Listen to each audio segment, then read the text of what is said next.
Y es por eso que recibimos a Andrea Venturini, sommelier de yerba mate, como nos dijo Pau. ¿Cómo estás, Andrea? Bienvenida a PIP TV. Hola. Hola, Pau, César, ¿cómo están ustedes? ¿Cómo andan por ahí? Primero, muchísimas gracias por la invitación y sobre todo porque podamos compartir en este ratito y especialmente que ustedes hayan puesto la mirada en algo tan generoso y tan cercano a nosotros como es la yerba mate. En este caso, lo que vamos a compartir es irnos un poquito hacia atrás en la historia, porque la yerba mate no es algo nuevo, lo sabemos, lo tenemos en la sangre como si fuese nuestro ADN, pero los primeros en descubrir esta planta sagrada fueron los guaraníes.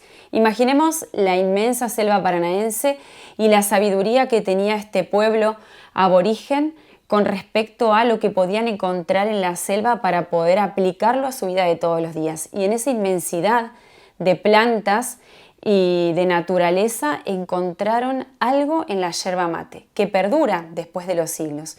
Lo utilizaban por lo menos para 12 usos, especialmente en lo que tiene que ver con lo curativo, pero además encontraron en la planta de la yerba mate algo inexplicable para quienes vinieron después, y era la posibilidad de que solo consumiendo la infusión de la yerba mate podían trabajar todo un día sin necesidad de otro tipo de alimentos.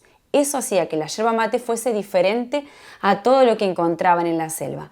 Y a partir de ahí ellos aplicaban un método que era extraer de la naturaleza, de la planta o del árbol, que puede llegar a medir hasta 16 metros, solamente las ramas y las hojas que necesitaban para el consumo.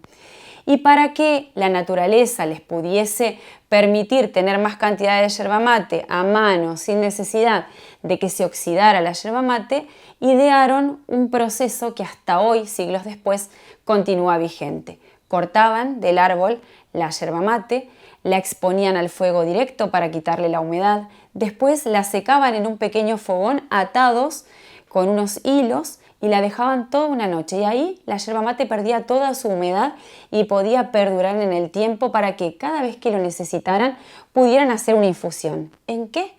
En otro recipiente que la naturaleza les brindaba, que es una calabaza, que es la única especie, se llama la genaria, que es utilizada como recipiente y no como alimento. La cortaban a la mitad, la llenaban con yerba mate, agua templada, porque hasta entonces solamente se tomaba la infusión de esa manera, con el agua a temperatura natural, y la filtraban con los dientes.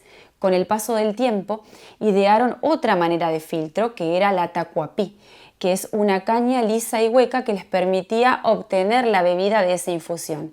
Y un pasito más en esta historia de siglos, les permitió adicionarle a esa tacuapí un filtro que era un tejido vegetal para que justamente naciera ahí el concepto que hoy tenemos de bombilla en distintos materiales como la conocemos. ¿Qué pasó cuando llegan los conquistadores? Se sorprenden de la magia que tenía esta infusión para los guaraníes, para los abá guaraní, que eran los que estaban en nuestra zona, y comienzan a desconfiar de esta infusión que les permitía eso, tener la energía suficiente todo un día, sobre todo aquellos que se iban al Alto Perú y que trabajaban en la zona de las minas, porque entonces, una vez que llegaron los conquistadores, la explotación de los metales, especialmente de la plata, era moneda común y era la riqueza que prosperaba de la tierra. Por un lado la minería, por el otro el oro verde, que es la yerba mate. Y a partir de ahí comienza una lucha por los yerbales. ¿Por qué? Porque hasta ahí también seguía siendo extractiva la manera en que los conquistadores y los guaraníes obtenían esta planta de la selva. Lo cierto es que los españoles comenzaron a llevar a los guaraníes a la selva para que ellos trajeran la cantidad de hojas de yerba mate y comenzara a consumirse en todo lo que era esta población, en esta mixtura, en este encuentro. Sin embargo, los guaraníes también vieron que su oro verde estaba siendo explotado de una manera que no condecía con la naturaleza. Y comienzan ahí distintos procedimientos y enfrentamientos hasta que en 1603 Hernando Arias de Saavedra prohíbe la yerba mate. ¿Con qué? Con multas para los españoles que la consumían y azotes para los guaraníes. Pero 100 años después de la llegada de los conquistadores, todos tomaban mate en este lugar del mundo, en el único donde prospera justamente la planta de yerba mate, porque han tratado de hacer plantaciones en otros lugares, aplicado lo que el suelo tiene de hierro, de fósforo, de sodio y de potasio, pero nada como este terreno en este lugar del mundo, con una partecita del Paraguay, parte de Brasil, todo Misiones y el norte de Corrientes en Argentina. Una vez que fue prohibida la yerba mate, no se podía controlar en el medio de la selva y nadie dejó de tomar mate. Entonces, ¿qué pasa?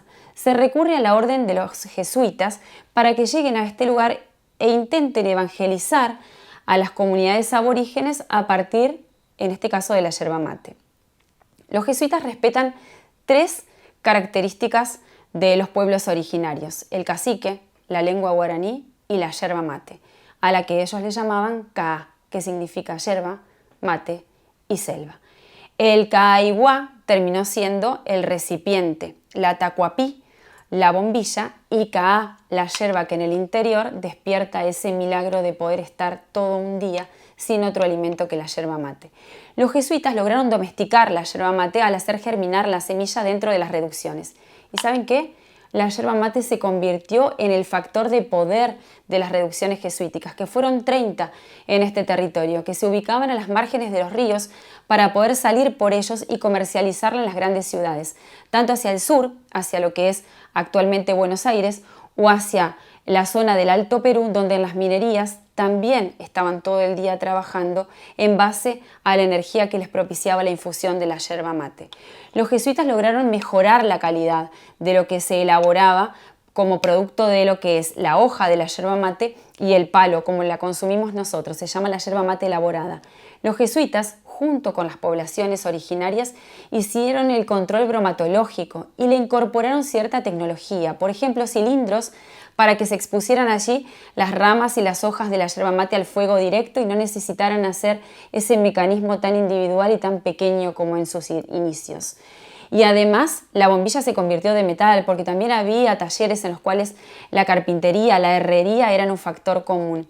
Y comenzaron a desarrollarse distintos modelos de mate. Tanto es así que los jesuitas, el primer modelo de mate que implantan, lejos de aquella calabaza cortada a la mitad, era una especie de mate con forma de cáliz, porque era lo que les remitía a la religión católica que querían implantar en esta parte del mundo. Entonces los mates eran altos y con forma de cáliz para referenciar justamente esa cuestión religiosa.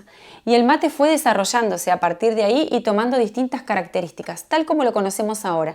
Hoy el mate es al revés, ya no tiene la boca angosta, sino que es de boca más ancha porque nos acompaña en cada uno de los momentos de nuestra vida, porque no necesitamos estar sentados tratando de que el chorrito del agua caiga sobre la bombilla para que tengamos una buena infusión y que sea duradera, sino que nos acompaña y nos permite que en cada lugar nosotros podamos hacer que este mate vaya resucitando y reviviendo aquella magia y sabiduría que los guaraníes le imprimieron a la yerba mate. Hoy el mundo entero mira la yerba mate y nosotros lo conocemos más que nadie. En Entre Ríos tomamos mucho mate. Y algo que me encantaría dejarles es que, como todos somos buenos catadores, podemos probar distintas variedades de yerba mate, con palo, sin palo, con secado barbacoa, que es más tostado y más ahumado, yerbas orgánicas, las mismas yerbas de la industria, ir al supermercado e ir probando con distintas marcas y distintos blends o moliendas o mezclas que se hacen a través de la industria o de las pequeñas cooperativas que hoy resucitan en los lugares donde prospera la yerba mate. Y para ser buen catador, muy poquitos recursos. Tomamos un puñadito de yerba mate y cuando olemos tiene que oler a hierba seca. Al oído tiene que ser crujidito. El sabor es amargo, ni ácido ni ardido.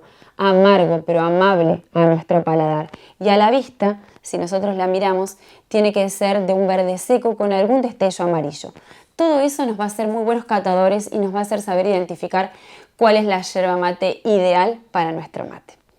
Espero que les haya gustado. Pau y César seguramente tienen ahí ustedes preparado el mate y ya todos sabemos cómo prepararlo. Lo mejor y el mate perfecto es el de cada uno de nosotros. Y además aprender que la yerba mate es una hierba sagrada que tiene su historia, que viene de nuestros orígenes y de nuestros ancestros y que seguramente tiene un futuro brillante. Les mando un beso enorme y en cualquier momento paso por ahí para tomar unos mates. Adiós.